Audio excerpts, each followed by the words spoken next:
ছিলেন একজন বাদশার, একজন রাজার, তিনি ছিলেন কৃতদাস। এখন একদিন বাদশার কাছে খবর এলো যে আপনার যে খাদেম, যে গোলাম লোকমান, সে তো বড় বুদ্ধিমান মানুষ। বলে কেমন?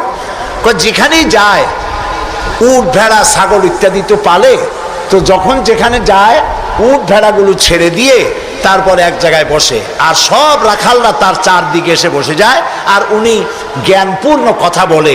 তার জ্ঞানের কথা শুনে মানুষগুলি হা করে তাকায় থাকে।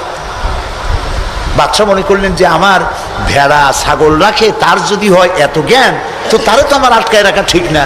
আচ্ছা, জ্ঞানটা কেমন তো একটু পরীক্ষা তো করি। একদিন লোকমানকে তিনি ডাকলেন, ডেকে বললেন, লোকমান, তুমি এক কাজ করো, আমার যে ছাগলগুলি তুমি পালতেছো, একটি ছাগলকে জবাহ করে ওর ভিতর থেকে ছাগলের শরীরের সব থেকে উৎকৃষ্ট অংশটা আমার জন্য নিয়ে আসো। হাজরাতে লোকমান একটা ছাগল জবাহ করলেন এবং ছাগলের কলিজা এনে পিরিচে করে ওনার সামনে হাজির করে দিলেন। কয়েকদিন যাওয়ার পর বাদশাহ আবার বললেন, আজকে আরেকটা ছাগল জবাহ করো এবং তার শরীরের নিকৃষ্ট অংশটা আমার সামনে নিয়ে আসো। লোকমান আরেকটা ছাগল জবাহ করলো এবং ওই ছাগলের কলিজাটা পিরিচে করে এনে হাজির করে দিল। বাদশাহ বলল, আমি শুনছিলাম তোমার নাকি অনেক জ্ঞান, এই বুঝি জ্ঞানের পরিচয়? আমি যেদিন চাইলাম, প্রথম বললাম সব থেকে উৎকৃষ্ট জিনিস আনো, তুমি কলিজা নিয়ে আসলা। সব থেকে নিকৃষ্ট জিনিস চাইলাম, তখনও তুমি নিয়ে আসলা কলিজা। তোমার জ্ঞানের পরিচয় তো পাইলাম না। লোকমান বললেন, হযরত লোকমান হাকিম বললেন, জাহাপানা, আপনি আমার মধ্যে জ্ঞানের পরিচয় কি পেয়েছেন পান নাই সেটা বড় কথা না। বড় কথা হলো এই, শুধু মানুষ না, প্রত্যেক প্রাণীর মধ্যেই আল্লাহ তাআলা একটা জিনিস দিয়েছেন। সেই জিনিসটা যদি ভালো হয় তাহলে প্রাণীটা ভালো। অর্থাৎ মানুষের মধ্যে, প্রাণীর মধ্যে ভালো যদি কোনো জিনিস থাকে তার নাম দিল, তার নাম কলিজা। আর খারাপ যদি কোনো জিনিস থাকে তার নাম দিল, তার নাম কলিজা।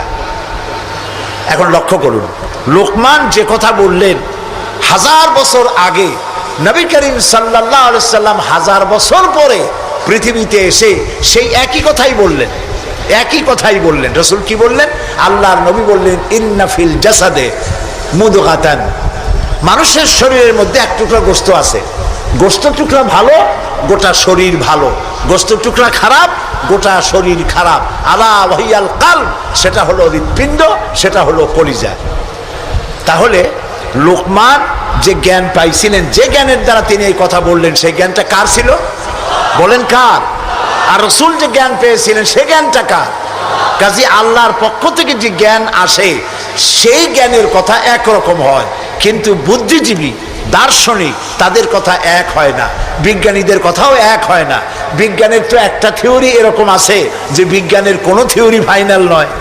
বুদ্ধিজীবীদের কথাই ধরুন, কার্ল মার্কস বলেছেন মানুষ পেট সর্বস্ব জীব, আলফ্রেড বলেছেন মানুষ সেক্স সর্বস্ব জীব, আবার ডারউইন এসে বললেন এগুলি তোমরা যা বলো একটাও ঠিক না, মানুষ মোটে মানুষই না। বলে মানুষ কি? মানুষ হলো বান্দর।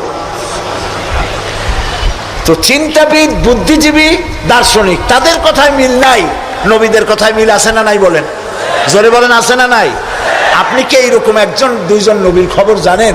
এক নবী বলেছে আল্লাহ এক, আর একজন বলেছেন বেশি হইতে পারে, নাউজুবিল্লাহ। শুনেছেন এরকম? একজন বলেছে মৃত্যুর পরে আরেকটা জীবন আছে, কবর আছে, হাসর আছে, বিচার আছে, সিরাত আছে, মিজান আছে, বেহেশত আছে, দোজখ আছে। আর এক নবী বলছেন নাও থাকতে পারে। এরকম হয়েছে? হয় নাই। আদম আলাইহিস সালাম থেকে মুহাম্মদ সাল্লাল্লাহু আলাইহি সাল্লাম পর্যন্ত সমস্ত নবীদের কথা কয় রকম? স্লোগান কয়টা? সব নবীদের স্লোগান একটি, আর তাদের সবার কথা এক। কারণ তাদের কাছে যে কথা এসেছে একটি অফিস থেকে এসেছে। অফিসটা কার? চিল্লায় বলুন। সমস্ত নবীদের স্লোগান এক ছিল। আদম আলাইহিস সালাম থেকে শুরু করে বিশ্ব নবী মুহাম্মদ রাসূলুল্লাহ সাল্লাল্লাহু আলাইহি ওয়াসাল্লাম পর্যন্ত সব নবীদের স্লোগান ছিল লা ইলাহা ইল্লাল্লাহ, লা ইলাহা লা ইলাহা ইল্লাল্লাহু মুহাম্মাদুর রাসূলুল্লাহ। সুতরাং দেখা গেল আল্লাহ রাব্বুল আলামিনের থেকে জ্ঞান যারা পায় তাদের কথার মধ্যে কোনো বৈপরীত্য হয় না। হযরতে লোকমান বললেন এই যে কলিজার কথা, দিল, কালব, হার্ট, এটা ভালো, সব শরীর ভালো। এটা খারাপ, সব খারাপ। মন যদি ভালো হয় হাত ভালো কাজ করবে, বলেন ঠিক কিনা? হাত ওজনে কম দেবে না, মন ভালো ওজনে কম দেবে না, হাত খাদ্যে ভেজাল দেবে না, জমিনের আইল ঠেলবে না, পরনারী স্পর্শ করবে না, সুবহানাল্লাহ বলেন। আর মন যদি খারাপ হয় চোখ শুধু খুঁজে বেড়াবে মেয়ে লোক কোথায়, পাও খুঁজে বেড়াবে খারাপ জায়গা কোথায়, হাত খুঁজে বেড়াবে খারাপ জিনিস কোথায়, ঠিক কিনা? মন ভালো সব ভালো। এই দিল আবার তিন প্রকার হয়। দিল কয় প্রকার? তিন প্রকার। কোরআন থেকে বলছি, দিল তিন প্রকার: সুস্থ দিল, অসুস্থ দিল, মৃত্যু দিল। এই তিন প্রকারের দিল। এখন আসুন অ্যানালাইসিসের মাধ্যমে আমরা দেখি আমাদের কোন দিল। সুস্থ দিল কাকে বলে? আল্লাহ রাব্বুল আলামিন বলেন, আল-ইয়াওমা লা ইয়ানফাউ মালুন ওয়ালা বানুন ইল্লা মান আতাল্লাহা বিকলবিন সালিম। এটি হলো সুস্থ দিল। সেই কিয়ামতের দিনে মাল, ধন, সন্তান, সন্ততি কোনো কাজে আসবে না, শুধু উপকারে আসবে প্রশান্ত আত্মা নিয়ে কেউ যদি, প্রশান্ত কাল্ব নিয়ে কেউ যদি আল্লাহর দরবারে উপস্থিত হয়, সেই দিলটা কাজে লাগবে। এটা হলো সুস্থ দিল। অসুস্থ দিল কোনটা? ফি কুলুবিহিম মারাদুন ফাযাদাহুমুল্লাহু মারাদা। তাদের দিলের মধ্যে ছিল একটি রোগ, সেই রোগকে আল্লাহ আরো বৃদ্ধি করে দিলেন। অসুস্থ দিলের নমুনা কি? ওয়াজ ভালো লাগে, সিনেমাও খারাপ লাগে না, মসজিদও ভালো লাগে, কীর্তনও খারাপ লাগে না। এই যে দুইটা ভালো লাগে, এটি হলো অসুস্থ দিল। এটার নাম কি? আছেন আমাদের সমাজে, কয় যে হুজুর ওয়াজ শুনতে খারাপ লাগে না, কিন্তু গান যখন শুনি তাও মজা লাগে, মসজিদও ভালো লাগে, সিনেমাও খারাপ লাগে না। আছেন এরকম লোক? আছে। এটা কেন? এটা হলো এই জন্য যে ইমানের মধ্যে জং ধরে গেছে। সাপে যদি রাত্রে কামড়ায়, রাতের বেলায় সাপে কামড়াইছে, ওজার কাছে যায় লোকেরা। মোমেন শাহীতে ওজা আছে না? ওজার কাছে যায়, যে বলে সাপে কামড়াইছে। এখন ওজা প্রথমে টেস্ট করবে যে সাপটা বিষধর সাপ না বিষহীন সাপ। সাপ তো দুই রকম আছে। যে সাপে কামড়াইলে তাৎক্ষণিকভাবে লোক মারা যায়, ওই সাপরে মোমেন শাহীতে কি বলে? কি বলে? গোখরো সাপ। আর যেটা দেখতে খুব রং ছং মোটা টোটাও আছে, কিন্তু কামড়াইলে কিছু হয় না, ওইটা কি? জোড়া সাপ। এখন জোড়া সাপ না গোখরো সাপ কামড়াইলো কোনটায় দেখে তো নাই। এটা বোঝার জন্য ওজা করে কি, সাপে দংশিত ব্যক্তির জিহ্বার উপরে লবণ এবং ঝালওয়ালা মরিচ এগুলো দিয়ে দেয় জিহ্বার মধ্যে। যদি সে বলে পানি পানি লাগে, যত মরিচ দেয় তত কয় পানি পানি লাগে, তাহলে বুঝতে হবে বিষধর সাপে দংশন করেছে। আর যদি সে বলে যে ঝাল লাগতেছে, লবণ লাগতেছে, তাহলে বুঝতে হবে যে জোড়া সাপে কি করছে? দংশন করেছে। এটি হলো সাপ যদি বিষধর হয়, তো বিষধর সাপের বিষে সর্বপ্রথম যে কাজটা করে সেটা হলো জিহ্বার স্বাদকে নষ্ট করে দেয়। মানুষের ইমানের জন্য সব থেকে বিষাক্ত সাপ হলো শয়তান। এ যখন মানুষকে ওয়াসওয়াসা দেয়, আর শয়তানের ওয়াসওয়াসা যখন মানুষ পড়ে যায়, তখন তার ইমানের স্বাদ নষ্ট হয়ে যায়। তখন সিনেমাও ভালো লাগে, মসজিদও ভালো লাগে, ওয়াজও ভালো লাগে, গানও ভালো লাগে। এটি হলো অসুস্থ দিল। এবার মৃত্যু দিল কি? মৃত্যু দিল সম্পর্কে আল্লাহ বলছেন, ওয়ালাকাদ যারানা লিজাহান্নামা কাসীরাম মিনাল জিন্নি ওয়াল ইনস লাহুম কুলুবুন লা ইয়াফকাহুনা বিহা।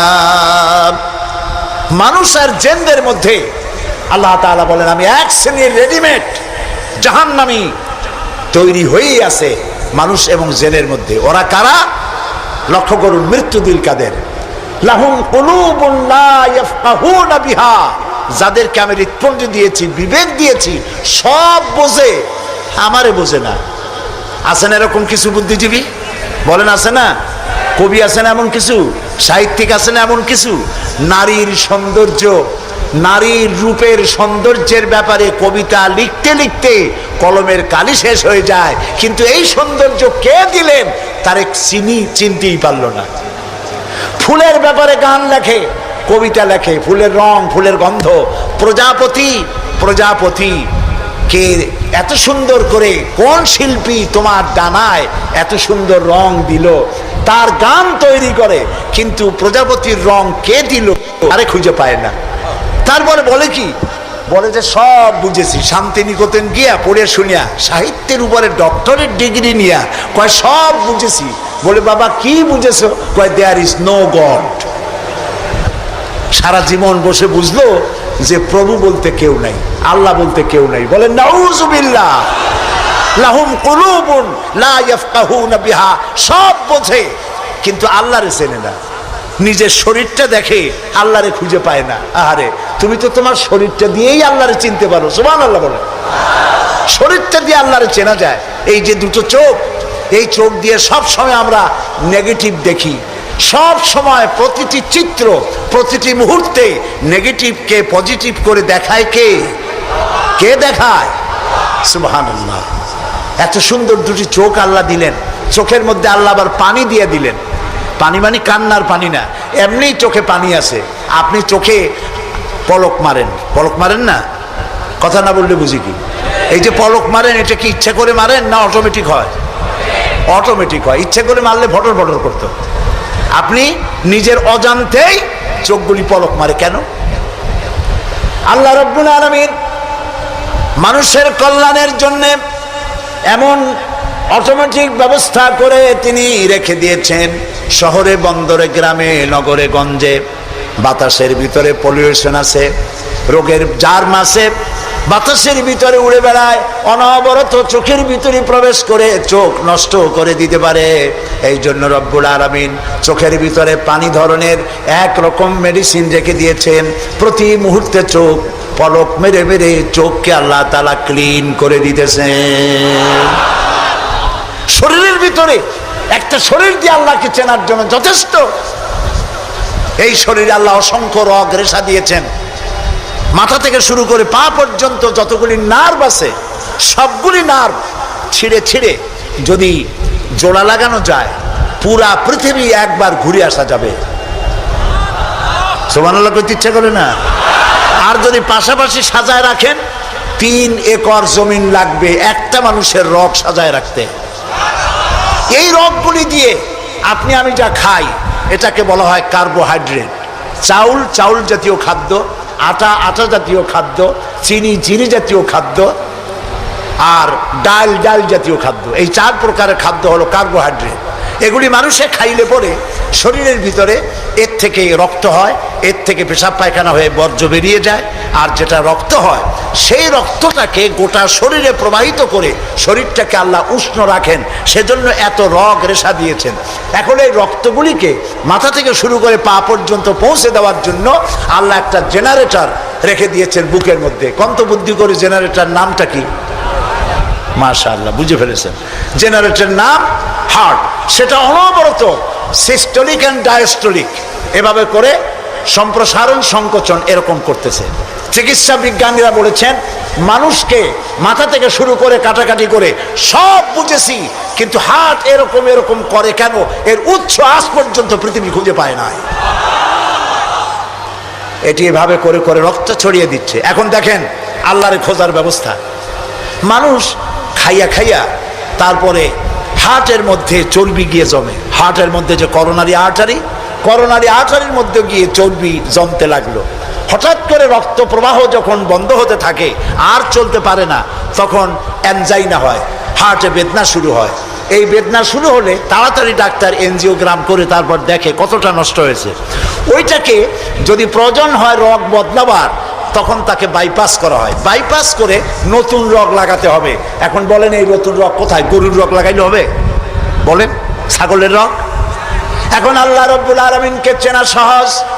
ওই রব্বুল আলামিন এমন সুন্দর ব্যবস্থা রেখেছেন, কারো যদি বাইপাস ওপেন হার্ট সার্জারি করার যদি প্রয়োজন হয়, রগের যদি 2-4টা রগ যদি লাগে, আল্লাহ রাব্বুল আলামিন মানুষের হাতের মধ্যে পায়ের মধ্যে স্পায়ার পার্টস কতগুলি রগ রেখে দিয়েছেন। ডাক্তারেরা পা থেকে হাত থেকে সেই রগগুলি নিয়ে হার্টের ভিতরে ওই রগ লাগিয়ে দিয়ে নতুনভাবে আবার রক্ত সঞ্চালনের ব্যবস্থা করে দেয়। যালিকুমুল্লাহু রাব্বুকুম, এই হচ্ছে তোমাদের রব। সুবহানাল্লাহ বলেন। ইনি আল্লাহ যিনি এই ব্যবস্থা করেছেন। কিডনি লাগে একটা মানুষের জন্য কয়টা? না না, দুইটা লাগে না, কিডনি লাগে একটা, কিন্তু আল্লাহ তাআলা দিচ্ছেন কয়টা? দুইটা। একটা যদি অকেজো হয়ে যায় তো আরেকটা দিয়ে যেন কাজ হয়। লক্ষ্য করুন, আপনার মেমোরি, আপনার মগজ, আপনার ব্রেন, যে ব্রেনটা, যে মগজটা মাথার মধ্যে আছে, এই মগজের মধ্যে রয়েছে অসংখ্য সেল, কোষ, CELL, অসংখ্য কোষ, মেমোরি কোষ, বুদ্ধির কোষ, শোকের কোষ, সুখের কোষ, অনুভূতির কোষ, মানে আপনার জন্য, এরপরে ডাটা ইনফরমেশন রক্ষা করার জন্য কোষ, অনেকগুলি সেল আছে। মেমোরি সেল যেটা আছে মগজের মধ্যে, সারা পৃথিবীর সকল ডাটা, সকল ইনফরমেশন, সকল তথ্য যদি আপনার মেমোরিতে আপনি ঢুকান, এই মেমোরি সেলে এত জায়গা, পৃথিবীর সব ডাটা ঢুকাবার পরেও 100 ভাগের 1 ভাগ জায়গা ভরবে না। দেখুন অবস্থা। আপনি বসে আছেন চেয়ারে, অফিসে কাজ করছেন, হঠাৎ করে অনুভব করলেন কে যেন জামা গেঞ্জি ফুটো করে আপনার পিঠের মধ্যে নিডেল ঢুকাই দিছে। কে দিল? কে দিল? ও, তাও তো বুঝে ফেলেছেন, মশা। জামা কাপড় সুদ্ধা নিডেল ঢুকাই দিছে, আপনি কিন্তু টের পাইছেন না? টের পান নাই? টের পেয়েছেন কিনা? এই টের পাওয়ার জন্য আল্লাহ রাব্বুল আলামিন চামড়ার মধ্যে অসংখ্য কোটি কোটি লোমকূপ সৃষ্টি করেছেন। লোমকূপ দিয়ে ঢুকলো, আপনি টের পেয়ে গেছেন।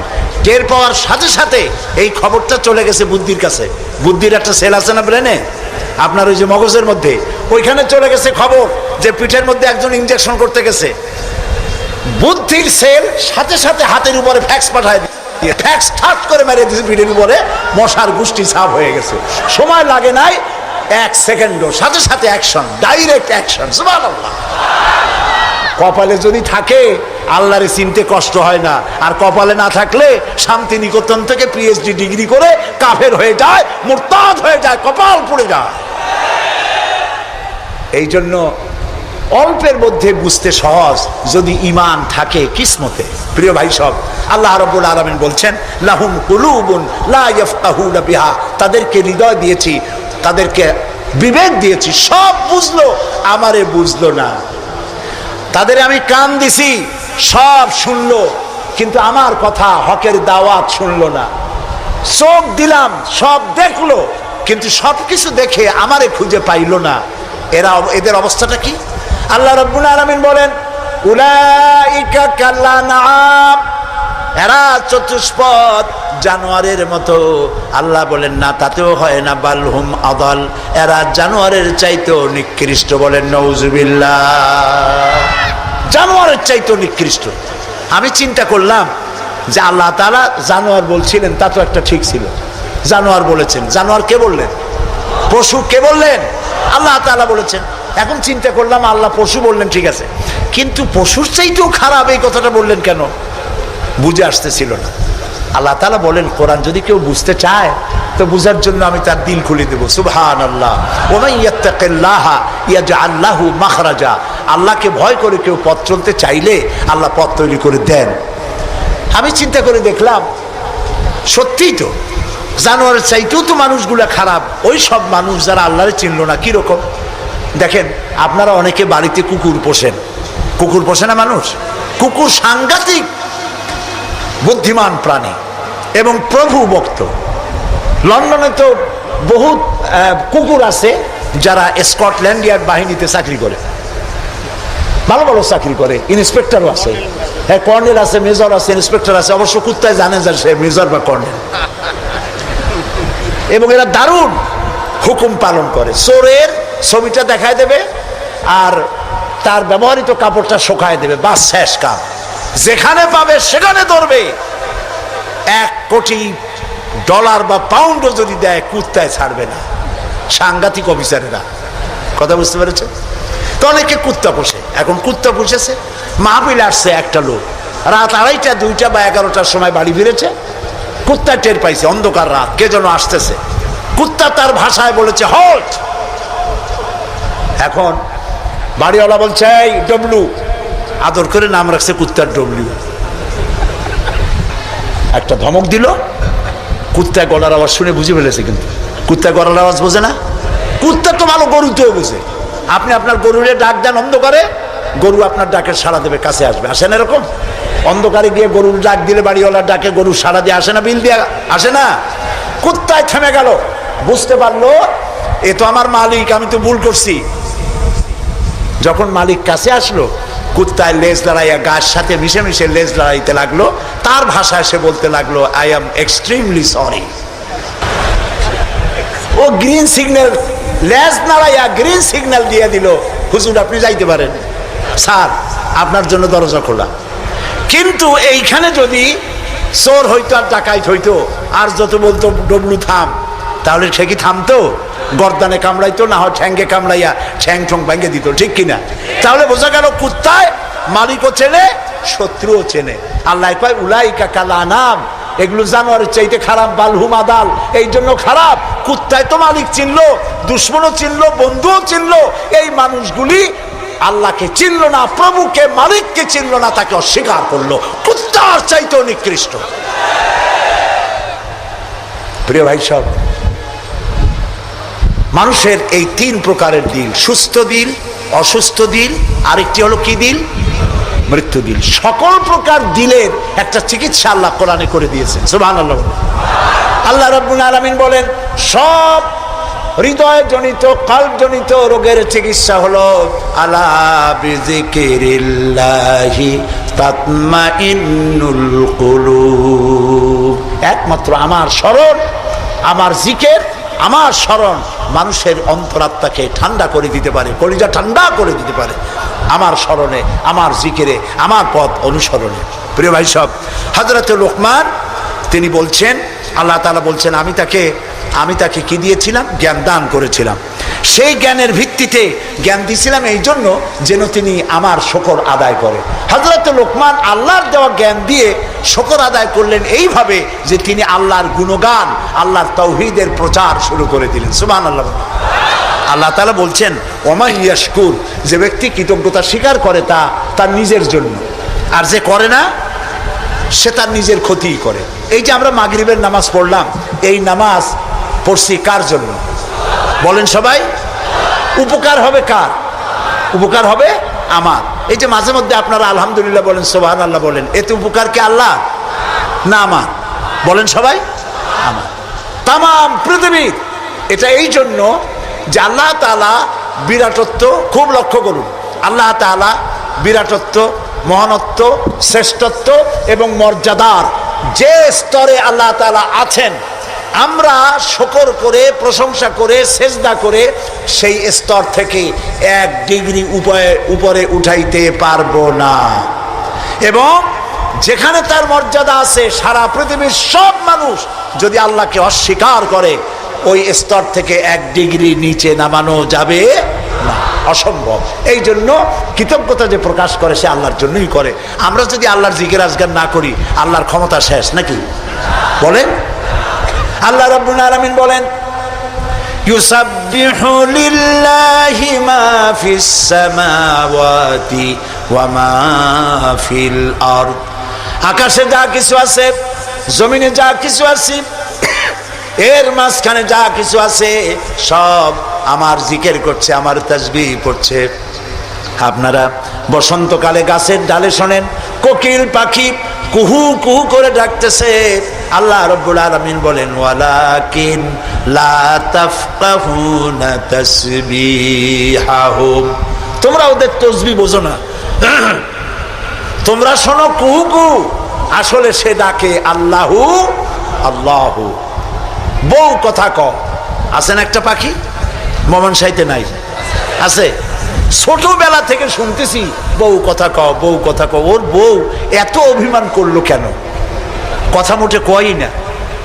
আসলে বউ কথা কও আমরা শুনি, আর আল্লাহ বলছেন ওয়ালাকিন লা তাফকাহুনা তাসবিহাহুম, ওরা আমার জিকির করছে, তোমরা বোঝো না। মানুষও বুঝবে কেন? মানুষ তো আন্দাজে যা শোনে, শব্দের সাথে আপনি যা মিলাবেন তাই কিন্তু হয় ভাই। যেমন ট্রেন ছাড়ছে, ট্রেন যখন ছাড়লো তো প্রাথমিক আওয়াজ শোনা যায় যাচ্ছি যাব, যাচ্ছি যাব। যখন জোরে চলে তখন শোনা যায় যাচ্ছি যাব, যাচ্ছি যাব, এরকম শোনা যায়, ঠিক না? শব্দের সাথে এরকম যা মিলাবেন তাই হবে। এক ব্রিটিশ নাগরিক নাকি আসছিল বাংলাদেশে, এসে দেখে জমিনে চাষ করতেছে এক লোক দুপুরবেলা।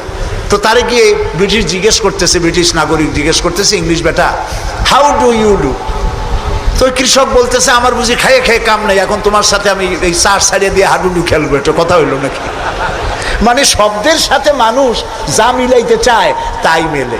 আল্লাহ তাআলা বলছেন, তোমরা যা শুনতে পাও, পাখিগুলি তার কলকাকলিতে, বাতাস তার শনশন রবে, নদীগুলি তার কুলুকুলু নাদে, পাতাগুলি তার মর্মর শব্দে, যত আওয়াজ শুনতে পাও এগুলি সব নিছক আওয়াজ নয়, সবগুলির ভিতর থেকে আমার জিকির, আমার তাসবিহ হতেছে আল্লাহু আল্লাহু আল্লাহু আল্লাহু।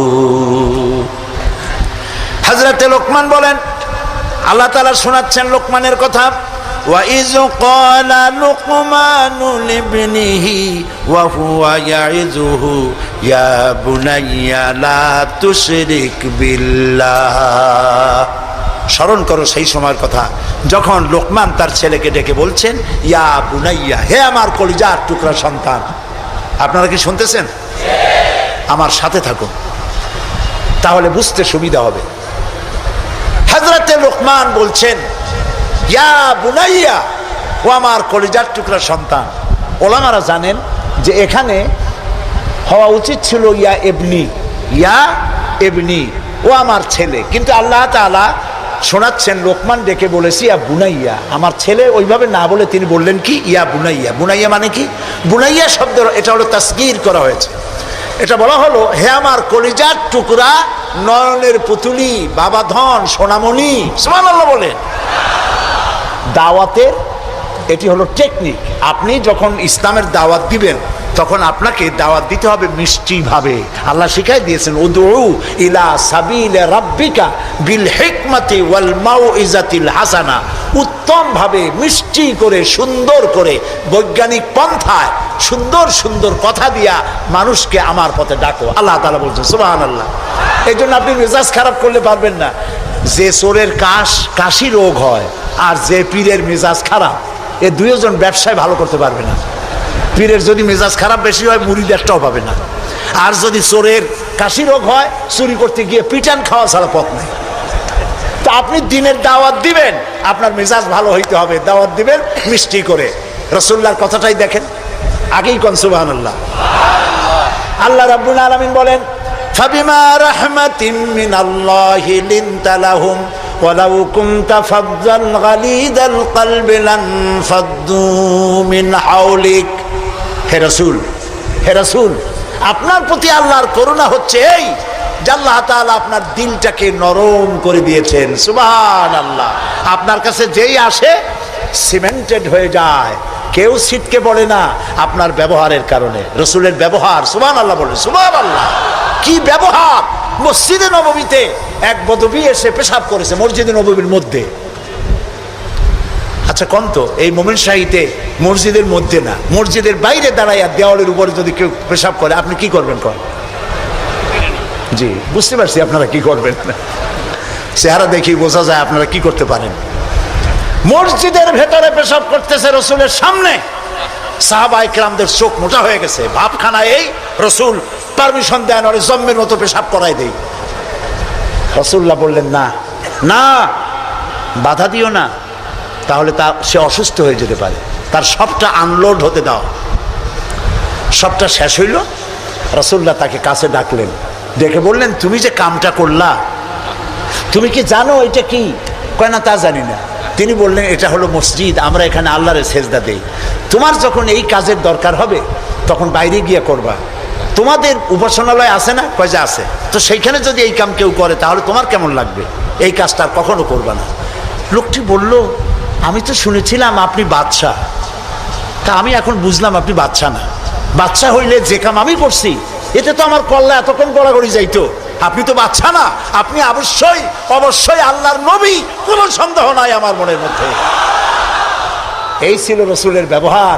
রাসূলুল্লাহ সাহাবীদের দিকে তাকায় বললেন, ইন্নামা বুইসতুম মুয়াসসিরিন, ও সাহাবীরা, আল্লাহ তোমাদেরকে পাঠাইছেন মানুষের কাছে দ্বীনকে সহজ করার জন্য, কঠিন করার জন্য নয়। রাসূলুল্লাহ যখন দাওয়াতের লোক পাঠাতেন বলতেন ইয়াসসিরু ওয়ালা তুআসসিরু, মানুষকে সহজ করে দিন বুঝাও, কঠিন করে বুঝায়ও না। বাশশিরু ওয়ালা তুনাফিরু, বেহেশতের খবর দিয়া মানুষকে দিনের পথে ডাকো। জাহান্নাম জাহান্নাম, এটা করলে জাহান্নাম, সেটা করলে জাহান্নাম, জাহান্নামের ভয় দেখিয়ে মানুষকে দিনের রাস্তা থেকে সরিয়ে দিও না। সুবহানাল্লাহ। এই ছিল রাসূলের ব্যবহার। তাই মানুষকে দাওয়াত দেওয়ার সময় টেকনিকটা, লোকমানের দাওয়াত ছেলের প্রতি আল্লাহ কত পছন্দ করেছেন। তিনি ডেকে বলছেন ইয়া বুনাইয়া, ও আমার কলিজার টুকরা, আমার বাবা। আপনি নিজে হাসানা মোমেন সাহিদ এমন বখাটে ছেলে, মাথায় উল্লুকের মতো চুল, হাতে ভাল্লুকের মতো নখ, গলায় সোনার সেন, এরকম মোমেন সাহিদে নাও থাকতে পারে। কিছু পোলাপান আছে মাথায় চুল টুল রাখিয়া একটা কেমন কেমন ভাব, তারপরে গলায় মোটা সোনার চেন, পৌষ মাসের শীতেও সামনের 2-3টে বোতাম খুলে থই, লোকেরা যেন বোঝে উনি একখান কিছু ঝুলাইছে। এইরকম ছেলেকে যদি আপনি তো রাগ করে আছেন, ছেলে আপনার কথা শোনে না, যদি ভাত খাওয়ার সময় ডাকেন সোনামণি, বাবা, কলিজার টুকরা, নয়নের পুতুলি, আব্বু, একটু কাছে আয়, আরে ও যত বড় খারাপ হোক আপনার পায়ের কাছে চলে আসবে। আপনি ওর কপালে একটা চুমা দেন, ওর গালে একটা চুমা দেন। আব্বু, এই যে তুমি জামা কাপড় পরছো, এগুলো মাইকেল জ্যাকসনের জন্য শোভা পায়। তুমি রসুলের উম্মত, মুসলমান মায়ের পেটে আসছো, এটা তোমার জন্য শোভা পায় না। আব্বু, এই কামটা তুমি করো না, আমার অসম্মান হয় সমাজে। এই কথা বললে হাজার রাত ওয়াজ শোনার চাইতে আপনার এই মধুর ডাকে আপনার ছেলেকে হেদায়েত হতে পারে।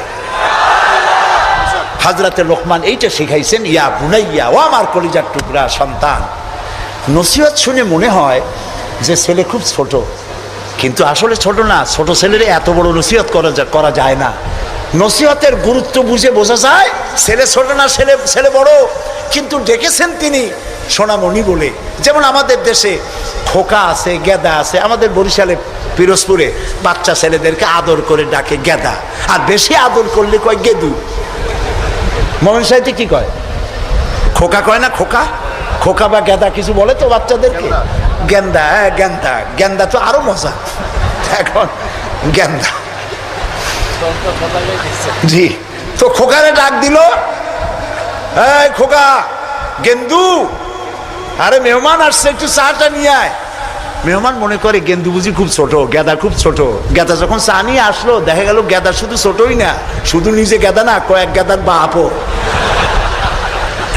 হযরতে লোকমান ছেলেকে আবেগ ভরা মন দিয়ে ডাকতেছেন, ইয়া বুনাইয়া, ও আমার কলিজার টুকরা সন্তান, শোনো, লা তুশরিক বিল্লাহ, আল্লাহর সাথে কাউকে শরীক স্থাপন করো না।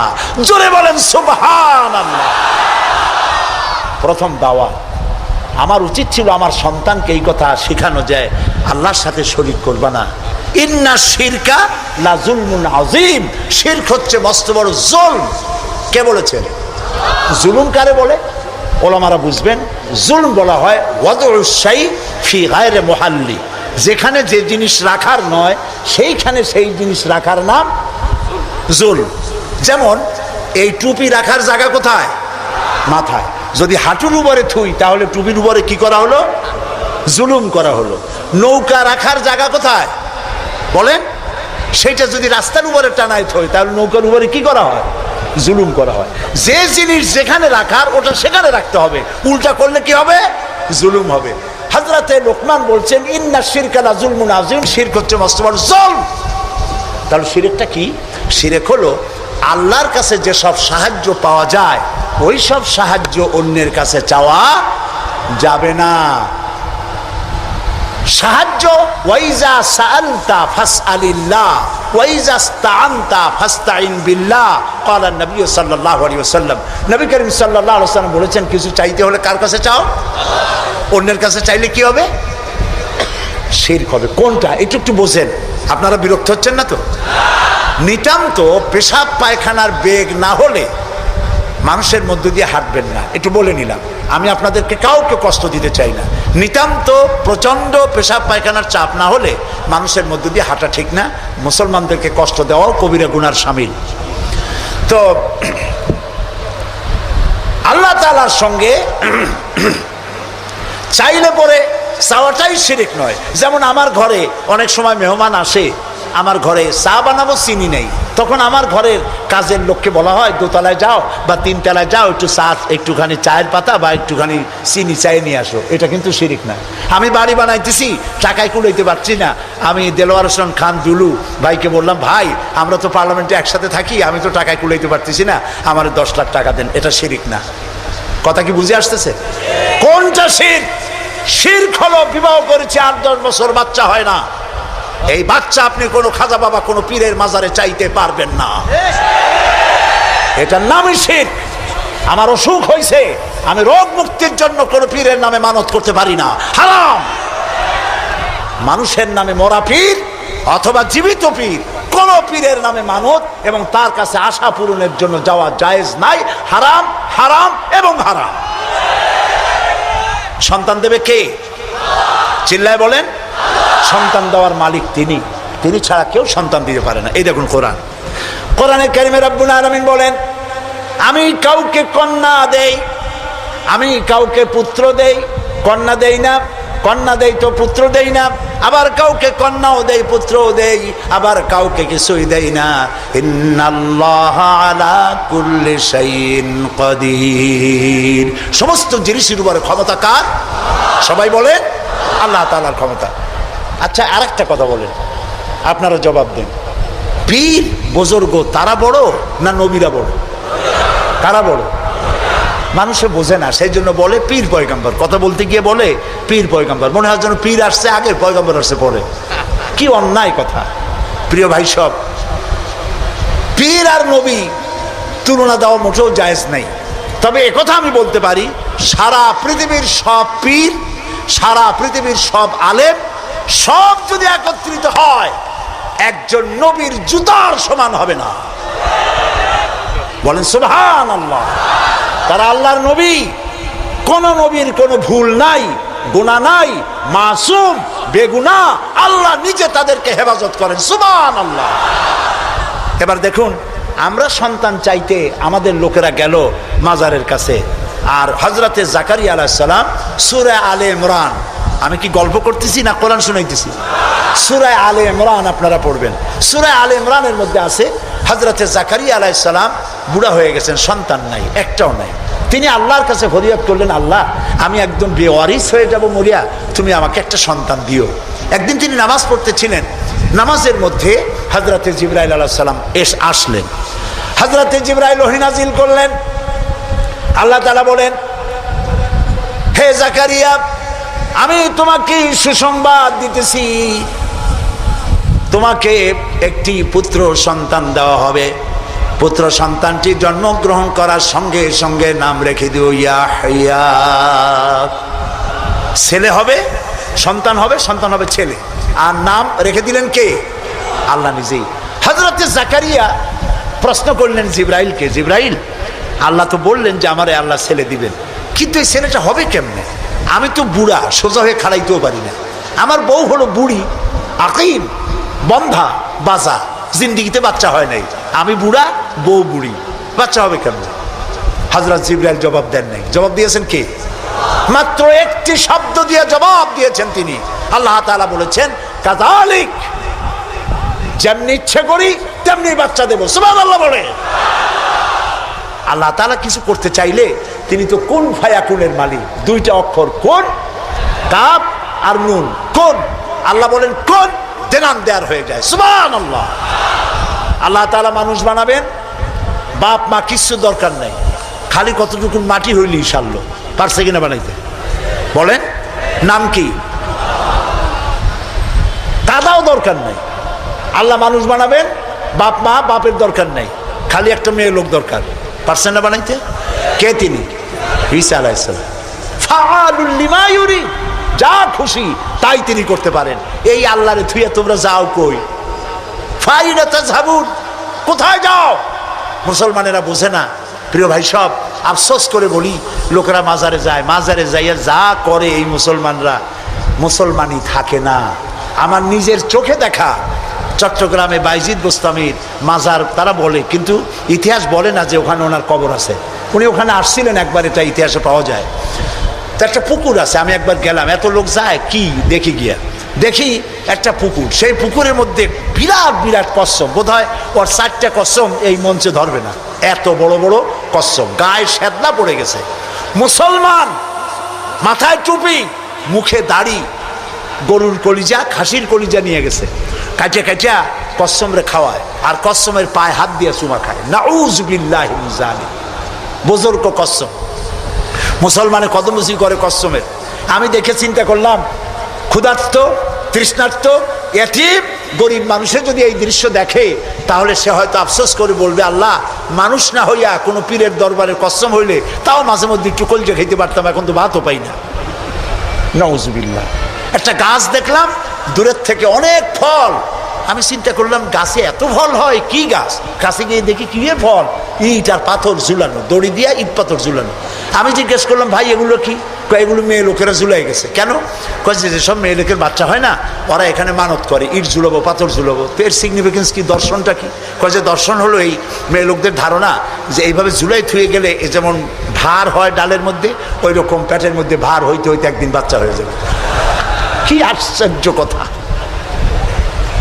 আহারে মুসলমান, প্রিয় ভাই, সব মাজারে লোকেরা যায় আর সেখানে চাদর দেয়, আগরবাতি দেয়, মোমবাতি দেয়। আপনারা দেন না, এরকম মমিন সাইতে নাই? আছে এরকম মাজার? আচ্ছা, দেওয়ার সময় আপনারা কি এই চিন্তা করেন যে এই যে টাকাটা দিলাম, এই টাকা দিয়ে পীর সাহেব কি বেঁচে আছেন? উনি কি এগুলি খেতে পারবেন? কমলা, বেদানা, আঙ্গুর কিনে খেতে পারবেন? অথবা তার বউ বাচ্চা কেউ বেঁচে আসে খেতে পারবেন? দেন কেন? এই দেওয়ার ফলে এই টাকাগুলি দিয়ে কি হয়?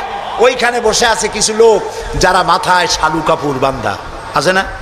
শালু কাপড় বাঁধা, লোহার শিকল পরা, দাড়িতে জট, মাথায় জট, গায়ে সালার চট, মোষ আর দাড়ি দিয়া ঢাকা। আমি অনেক সময় তাকায় দেখছি, হাসে না কান্দে বোঝার কোনো উপায় নেই। নাউজুবিল্লাহি মিন যালিক। একটারে দেখি ওইখানে বসে গাঁজা খাইয়া কি জানি দূরের থেকে তাকায় দেখছি ছাত্র জীবনে, এরভাবে কি জানি ডলে হাতে, এরকম ডলিয়া তারপরে কলকিতে ভরে দিল টান, চোখ বড় হয়, এরকম ক্রমান্বয়ে চোখ বড় হইতে থাকে। আরে এরপরে কি জানি এরকম একটা কান্দের উপর, নাম জানি না আমি, কান্দের উপর থেকে এভাবে ঘষে আর বলে, মদিনা যাব কেমন মদিনা। আমি বলে, তুই শয়তান, তুই মদিনা যাবি কেমনে? এত গাঁজা খাইয়া তুই যাবি মদিনা? এটা কি সম্ভবপর কথা? প্রিয় ভাই, সব কবরে যদি আগরবাতি, মোমবাতি আর চাদর দেওয়া জায়েজ হতো, জান্নাতুল বাকিতে 10,000 সাহাবীদের মাজার আছে। সুবহানাল্লাহ। হযরতে ওসমান রাদিয়াল্লাহু তাআলা আনহু শুয়ে আছেন জান্নাতুল বাকিতে। হযরতে আয়েশা, আমাদের মা রাদিয়াল্লাহু তাআলা আনহা, শুয়ে আছেন জান্নাতুল বাকিতে, উন্মুক্ত আকাশের নিচে। আহারে হযরতে আব্দুল্লাহ ইবনে মাসউদ রাদিয়াল্লাহু তাআলা আনহু, হযরতে আব্দুল্লাহ ইবনে মাসউদ দেখতে খুব খাটো খোটো ছিলেন, পা ছিল একেবারে ছোট। একদিন হাদিসে এসছে, একদিন তিনি খেজুর গাছে উঠতেছিলেন, নিচে সাহাবীরা দাঁড়ানো, এরপরে তার পাও দেখে ওনারা হাসতেছিলেন, এত ছোট পা, হাসতেছিলেন। রাসূলুল্লাহ বললেন, সাহাবীরা, আব্দুল্লাহর পা দেখে হাসতেছো? কিয়ামতের দিন আব্দুল্লাহর পা যদি এক পাল্লায় রাখা হয় আর ওহদ পাহাড়টা যদি আর এক পাল্লায় রাখা হয়, ওহদ পাহাড় তার পায়ের সমান হবে না। এই হযরতে আব্দুল্লাহ ইবনে মাসউদ রাদিয়াল্লাহু তাআলা আনহু শুয়ে আছেন জান্নাতুল বাকিতে, চাদর নাই, আগরবাতি নাই, মোমবাতি নাই, কিচ্ছু নাই। রাসূলুল্লাহ বলেছেন, জান্নাতুল বাকিতে, বাকি থেকে কিয়ামতের দিন 70,000 আহলে বাকি চাঁদের মতো চেহারা নিয়ে বিনা হিসাবে আল্লাহর জান্নাতে চলে যাবে। ওইখানে চাদর নাই, আর আমরা আমাদের দেশের পীর সাহেবদের মাজারে চাদর দিয়ে, আগরবাতি দিয়ে, মোমবাতি দিয়ে সর্বনাশ করছি। প্রিয় ভাই, সব এটি শিরক, এটা জীবনেও আমরা আর করবো না। রাজি আছেন? রাজি আছেন? কারা কারা রাজি? 2 হাত উঁচু করে দেখা। আলহামদুলিল্লাহ বলি, হাত নামান, বলি আলহামদুলিল্লাহ, জোরে বলেন আলহামদুলিল্লাহ। প্রিয় ভাই, সব কি বলবো, কত কথা বলবো। তনহামা দাগ দাগ শোধ, পম্বা কুজা কুজা নেহাম, সারা অঙ্গে ব্যথা, ঔষধ দেব কোথা, ইঞ্জেকশন দেওয়ার জায়গাও নাই, সব নষ্ট করে ফেলাইছি। কিছু পীর বাইর হয়েছে, কেউ বলে তিনি নাকি সুফি সম্রাট, শুনছেন না? না, সুফি সম্রাট বলেন, নাউজুবিল্লাহ। এমন সব আকীদা, এমন সব কথাবার্তা প্রচার করা হয় যাতে ঈমান নষ্ট হয়ে যায়। কি মারাত্মক কথা তিনি বলেছেন! তিনি বলেছেন, তিনি নাকি স্বপ্নে দেখতেছেন রাসূলুল্লাহ বিবস্ত্র অবস্থায় ময়লার স্তূপে পড়ে আছেন, আর উনি হাত দিয়েছেন, আর অমনি কাপড় চোপড় পরা অবস্থায় তিনি বেঁচে উঠছেন। এর দ্বারা তিনি বলতে চান যে তিনি নাকি মুহাম্মদী ইসলামের পুনর্জীবন দানকারী। বলেন নাউজুবিল্লাহ। প্রথমে তো মুহাম্মদ সাল্লাল্লাহু আলাইহি ওয়াসাল্লামের ইসলাম না, ইসলাম কার? আর উনি পুনর্জন্ম দিতে কে? বিশ্ব আশিকে রাসূল সম্মেলনের নামে শিরক আর বিদআতকে ছড়ানো হচ্ছে। মুসলমানেরা, এইটা নাজাতের পথ না, নাজাতের পথ এইটা। নাজাতের পথ কোনটা? জোরে বলেন। নাজাতের পথ কোরআন, এর দ্বিতীয় কোনো রাস্তা নাই। সেই কথাই হযরত লোকমান বুঝাচ্ছেন। হযরত লোকমান বলেন, লা তুশরিক বিল্লাহ, ও আমার কলিজার টুকরা সন্তান, আল্লাহর সাথে কাউকে শরীক স্থাপন করো না। ইন্নাশ শিরকা লাযুলমুন আযীম, শিরক হচ্ছে মস্ত বড় জুলুম, এর কাছেও যেও না। প্রিয় ভাই সব, আমরা যদি না খেয়ে থাকি, কে আমাদের খাওয়ায়? আমাদের জাতির পিতার মুখ দিয়ে শুনুন, কে আমাদের জাতির পিতা? এই ব্যাপারে আপোষ করবেন? জীবন চলে যাবে মুসলমানের, এই ব্যাপারে কোনো আপোষ নাই। মিল্লাত আবিকুম ইব্রাহিম, আমাদের জাতির পিতা ইব্রাহিম আলাইহিস সালাম, তিনি কি বলছেন? আল্লাযী হুয়া ইউতঈমুনি ওয়া ইয়াসকিন, আমি যখন ক্ষুধার্ত হই আল্লাহ আমারে খাওয়ায়, আমি যখন তৃষ্ণার্ত হই আল্লাহ আমারে পান করায়। এটাই হচ্ছে তাওহীদ। ওয়াইদা মারিদতু ফাহুয়া ইয়াশফিন, আমি যখন অসুস্থ হই আল্লাহ আমারে রোগ মুক্ত করেন। সুবহানাল্লাহ। যা চাইবেন কার কাছে চাইবেন? প্রিয় ভাই সব, লোকেরা বোঝে না, না বুঝিয়ে সব করে। তাবিজের আর একটা শিরক আছে। অবশ্য মোমেন শাহীতে তাবিজের কারবার নাই, এখানেও আছে তাবিজ। আর তাবিজ কোরআন শরীফ দিয়ে তাবিজ লেখে, সেই তাবিজের আবার কায়দা আছে। ধান্দা লাগাবার জন্য বলে খালের পানি, বিলের পানি, পুকুরের পানি, টিউবওয়েলের পানি, সালার পানি, খালের পানি, 7 জায়গার পানি, জাফরানের কালি, এগুলো নিয়ে কাগজের উপরে দাগ দিয়ে তারপর কতগুলি নাম্বার লেখে। 752, 313, 1472, 1771, হাবি জাবি। আপনারা দেখেন খুলে, আমি যা বললাম উল্টো একটাও বলছি নাকি? এগুলো লিখা তারপরে লেখে ইয়া জিব্রাইল, ইয়া মিকাইল, ইয়া ইসরাফিল, ইয়া আরেকটা কিছু। আমি একজনের গলায় দেখলাম এত বড় তাবিজ। বললাম, ভাই এত বড় তাবিজ, এর মধ্যে কি? কয় যে সর্বনাশ, এ বলাই যাবে না। বললাম, কেন? কয় যে আমার ক্ষতি হবে। কিচ্ছু হবে না ভাই, খোলো তো একটু দেখি। তারপরে তাবিজটা খুললাম, মোমটম ছাড়াইয়া তাবিজ দেখলাম যে ওইভাবে দাগ দাগ দেওয়া, আর চতুর্দিকে লেখা ইয়া বধূ হো, ইয়া বধূ হো। তা আমি বললাম, ভাই এই তাবিজ লেখছে কে? বললো, মসজিদের ইমাম সাহেব। ডাকে ইমাম সাহেব আসলাম, বলল, ভাই ইমাম সাহেব এই তাবিজ আপনি লিখছেন? কয় হ্যাঁ। তা আমি বললাম, ভাই বধূ হো কি? কয় হুজুর আমি নিজেও বুঝি না বধূ হো কি।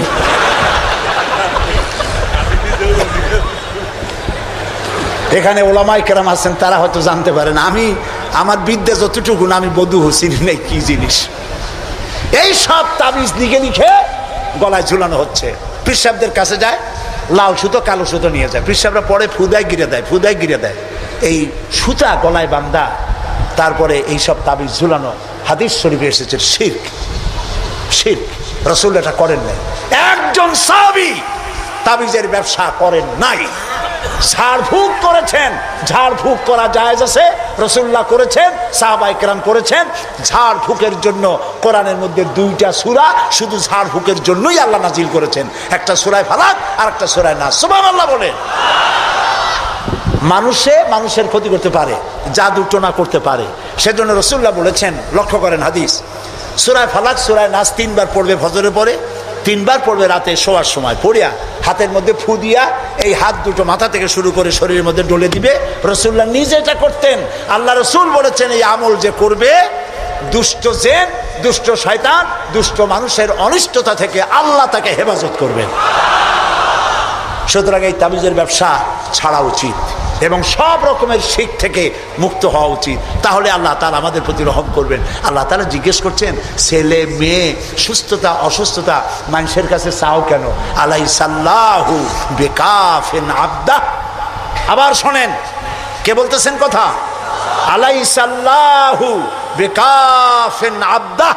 আমি আল্লাহ, আমি কি আমার বান্দার জন্য যথেষ্ট নই? আপনারা বলেন অবশ্যই যথেষ্ট। চিল্লায় বলেন অবশ্যই যথেষ্ট। তা আল্লাহ তাআলা যদি যথেষ্ট হন তাহলে আমরা শিরকের কাছে কেন যাব? আল্লাহ কি পছন্দ করলেন দেখেন, আল্লাহ তাআলা পছন্দ করে লোকমানের কথা উঠাই দিলেন যে শিরক করব না, শিরক হলো মস্ত বড় জুলুম। এই শিরকের কথা একটি আয়াত পড়ে শেষ করে দেই। আমরা কি আল্লাহর সাথে দেখা করতে চাই বলেন? এটা তো খুব খারাপ কথা হলো। আমি বললাম আমরা কি আল্লাহর সাথে দেখা করতে চাই? এই 4-5 জন করে চাই, আর বাকি লোকের অবস্থা তো খুবই করুন। আমরা কি আল্লাহর সঙ্গে দেখা করতে চাই? এইবার বুঝেছেন, প্রথমে বুঝছিলেন না। আল্লাহ রাব্বুল আলামিন বলেন ফামান কানা ইয়ারজু লিকা রাব্বিহি ফালইআমাল আমালান সালিহান ওয়ালা ইউশরিক বিইবাদাতি রাব্বিহি আহাদা। যদি কেউ রবের সঙ্গে দেখা করতে চায়, তোমরা যদি আল্লাহর সঙ্গে দেখা করতে চাও, 2টা কাজ করবা। 1 নম্বর হলো ভালো ভালো কাজ করো, নেক কাজ করো। 2 নম্বরে আল্লাহর ইবাদতের সাথে কাউকে শরীক স্থাপন করবা না। শিরক থেকে যদি নিজেকে বাঁচাইতে পারো, আল্লাহর সাথে কিয়ামতে দেখা হয়ে যাবে। সুবহানাল্লাহ বলে।